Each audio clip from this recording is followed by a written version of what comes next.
Como puedes ver, acabo de encontrarme este sofá de aquí. ¿Y qué ocurre? Que llevo media hora cargándolo hasta Plaza Cataluña porque hay un piano justo a mi lado y ahora lo voy a poner. Creo que es el lugar idílico para que esté, ya que al fin y al cabo la mano, el piano, la música, creo que es un concepto que tiene muchísimo sentido de por sí. Pero ahora vamos a entender qué más podemos transmitir con esto que nos hemos podido encontrar. A partir de este momento todo ha empezado a fluir y creo que lo más bonito que puedo hacer es dejarte con el vídeo tal y como es, sin nada que añadir, para que tú lo puedas sentir también. Y es que hoy he podido recordar que a veces podemos transmitir sin necesidad de hablar. Así que a ver qué te transmite a ti la obra que he hecho hoy, todo el concepto que he podido plasmar. La verdad que las personas lo han acogido súper bien, un montón de personas han parado a sentarse para escuchar. Así que bueno, ahora te dejo con todo lo que he podido recoger. La verdad que son pequeños instantes, pero que considero que son valiosos de recordar. Y voy a dejar que la música hable por mí.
Ole.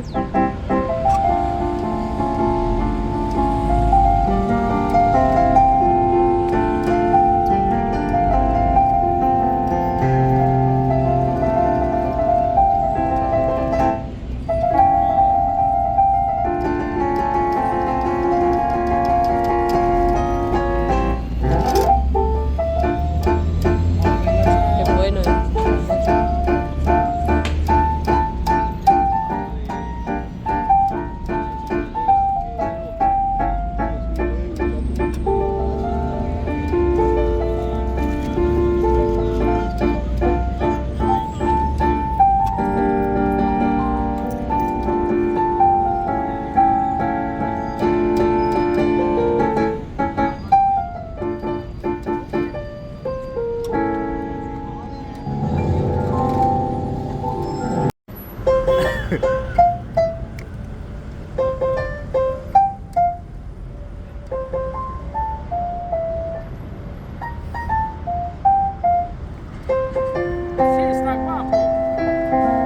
Es cómodo.